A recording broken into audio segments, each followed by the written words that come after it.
I saw something back in 1990 that has haunted me ever since.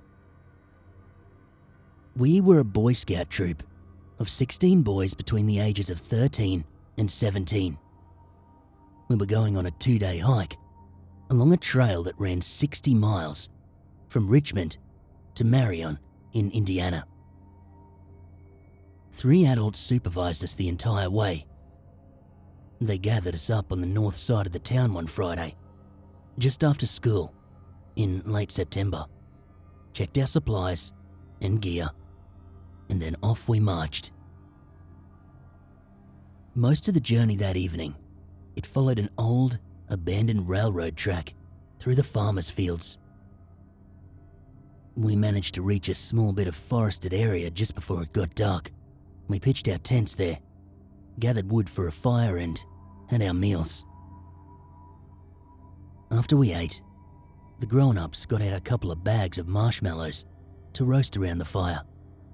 We all sat and had a chance to tell ghost stories. Many of the tales were the classic urban legends, like the one about the woman who stops at a gas station and found out that she had a serial killer hiding in her back seat. And of course the one about the 2 kids who parked somewhere late at night and only just barely escaped a mental patient with a hook for a hand. But for his 3rd and final story, the troop leader told us all to get up and follow him. We left the safety of the fire and hiked up to the ridge to where the railroad tracks were. He pointed down the line a ways, and we all saw something white in colour, in the distance. It was a cross, set in the ground, just to the side of the track. "You see that cross?" he said. "That marks the spot where Jack Hobbs died." "Who was Jack Hobbs?" someone asked. This line, it used to connect Cincinnati to Chicago. But legend has it that back in 1909, an eastbound train from Chicago, it missed a switch point, and it ended up running head-on into a westbound train. 12 people died, dozens were injured. For years after that, farmers all up and down the line started complaining of hearing a train's whistle blowing in the middle of the night. But there were never any trains supposed to be going through at the times they claimed to have heard them. Pretty soon, rumours spread that what they were hearing was a ghost train, carrying the souls of those 12 dead people, never getting to their destination, damned forever to ride the rails until the end of time. He paused at this point, and we all stood silently, listening for the sound of a train. Being a skeptic, I expected one of the other adults to sneak up behind us with something. But there was nothing. Nothing but the crickets in the wind. After about a minute of pure, unnerving silence, he continued. People started trekking out here from all over the place to try and catch a glimpse of the ghost train. One of those people was a guy by the name of Jack Hobbs. He was some sort of paranormal expert out of New York. He followed the tracks, kind of like what we're doing.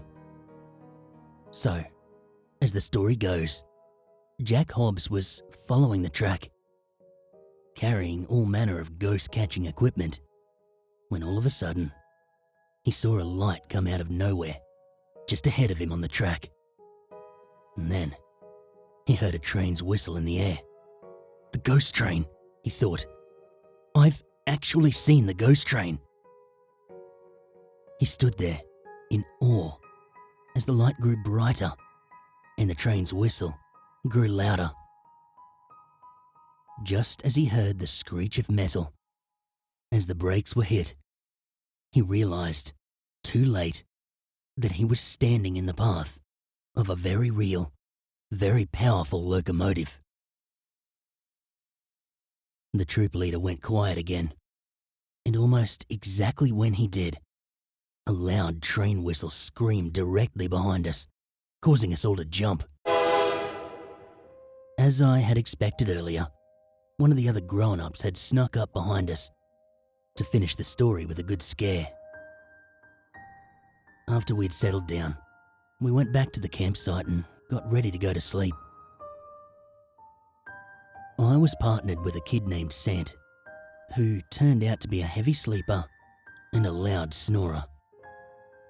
I wasn't used to having to share space with someone else, and the story of the ghost train, it left me somewhat unnerved. So, I was finding it hard to fall asleep. Then, the adults went to bed, putting out the fire, and everything was pitch black, and the air was filled with animal noises. There was no way I was going to be getting any sleep.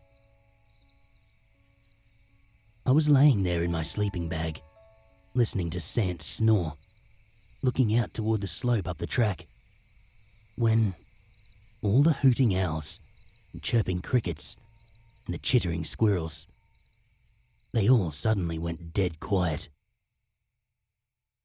Sant snorted once, rolled over and stopped snoring. Everything was absolutely silent. And when everything goes silent, all of a sudden, my ears try to make up for the lack of sensory input by introducing this never-ending, high-pitched sound. Even putting my hands over my ears couldn't drown it out, because it was, well, inside my head. When I gave up and uncovered my ears, I heard something else. I wasn't sure what to make of it at first. It was very faint. It was coming from somewhere down the tracks.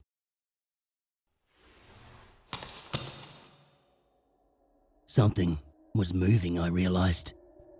Something shifting rocks and leaves as it slowly crept along. I tried to make out where it was coming from, but it was too dark to see anything. An unexplainable cold crept into my sleeping bag, and I started shivering, despite several layers of clothing and an extra added blanket for warmth. I realized that the cold wasn't really there. It was just my body trying to explain why I was shaking so fiercely. The truth was, I was scared out of my mind, and this was what real fear felt like. The moon came out from behind the clouds, and the area, up by the train tracks, got bathed in its blue light. I stared out, straining to make out what was making the sound. But there was nothing visible, just the slow, methodical sound.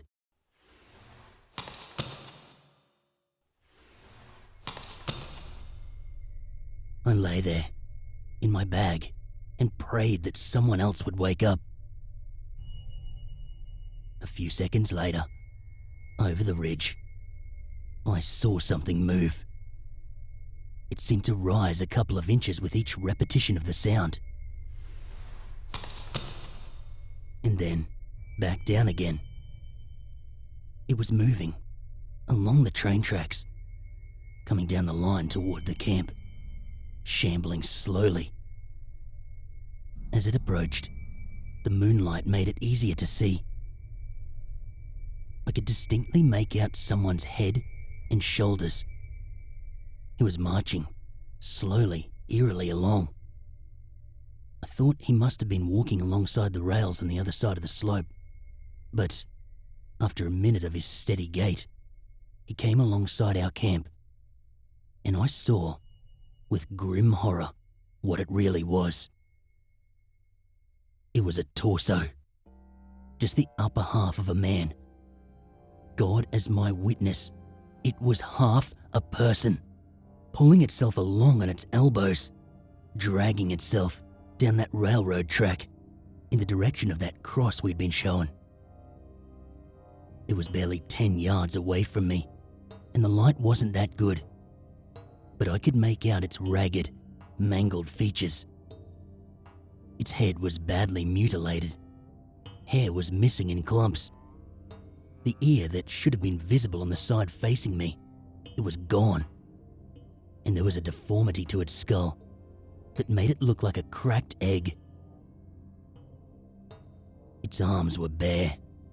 The shirt it wore was ragged and torn from what looked like years of dragging itself on its elbows. Every now and then, it hefted itself up onto its hands with a low groan, and I could see its sickening bits of its insides hanging out the ripped lower half of its abdomen. It dropped back down onto its elbows. This thing, this unfathomable wreck of a person, it didn't seem to notice our camp, and I lay there, shivering in my sleeping bag, praying each second that it would not look my way. Please, God, wake me up. Please, make it go away. It had to be a dream, I thought. This can't exist. And then, I heard it speak. Where are they? It was mumbling to itself. Where are they? It just said that, over and over, as it dragged on down the track and behind some trees, out of my sight. I wanted to breathe a sigh of relief, but my heart was still racing, and the air seemed trapped in my chest. I wish I could say that was the end of it. I wish I could say that I passed out, woke up the next morning, and told everybody my story, and they all laughed at me, and to this day, I'll never know if what I saw was real. But Sant woke up. He awoke with a loud snort, rolled over and, not seeing me, fumbled out of his sleeping bag and got up. "Sant," I whispered. "Sant." But Sant groggily walked past the line of tents and started walking up the hill to the railroad tracks. I lay there, watching him go, wondering if maybe I had been dreaming after all, and only now was waking up. Or maybe had this thing, this ghost, only showed itself to me to mock my fear, to wave my disbelief in my face and say, "See, we do exist." Sant went past the tracks and down the other side to the point that all I could see was his shoulders and head.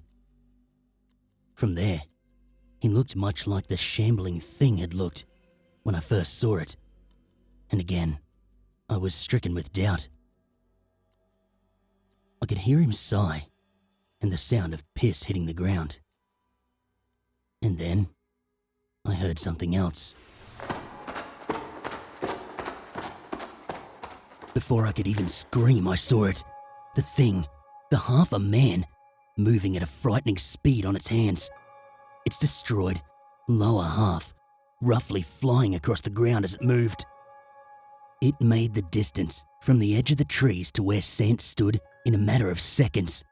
And just as it got there, it screamed. Where are they? Sant never even made a noise. It reached him before he could even look, and the piddling of his urination disappeared in the same instant he did. There was a sound that I cannot even begin to describe.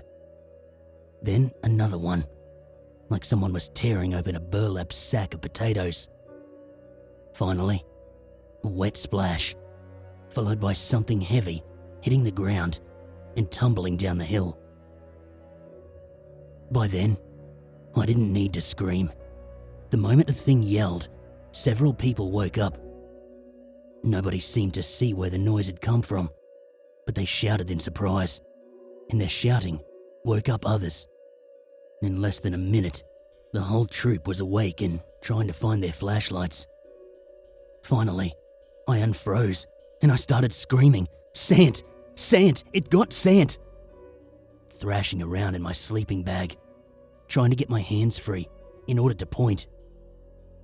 "Everybody stay here. Get a fire going," the troop leader yelled. He and one of the other adults ran up the hill to the tracks, started searching around with their flashlights. Other kids were asking me, what was it? What got Sant? And I realized I didn't know what to tell them. Half a man? A ghost? What the hell was I supposed to tell them I saw? So, I just did what any 13-year-old would do. Jack Hobbs. It was Jack Hobbs. He was cut in half by the train and crawling on his elbows. Yeah, that went over well with everybody, of course. We heard the other guy that had gone up the rise with the troop leader suddenly shout, "Jesus, Mary and Joseph!" And there was a mad scramble as everybody tried to run up to the tracks to see what had happened. The troop leader caught us before the top, red-faced and eyes bulging, and he started yelling, "Everybody get back! Everybody stay back, get to the fire! There might be a bear nearby." "A bear?" somebody asked. "Gather up your gear," the third grown-up ordered. The second adult returned, wiping at his forehead and looking paler than I'd ever seen anyone look before.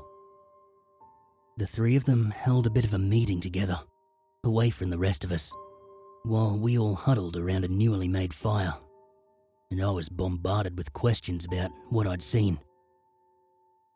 I tried to describe it, but it seemed so surreal that it was almost like waking from a dream, where bits and pieces of memory fade before you can describe them. I realized that the more I tried to describe it, the more insane I sounded.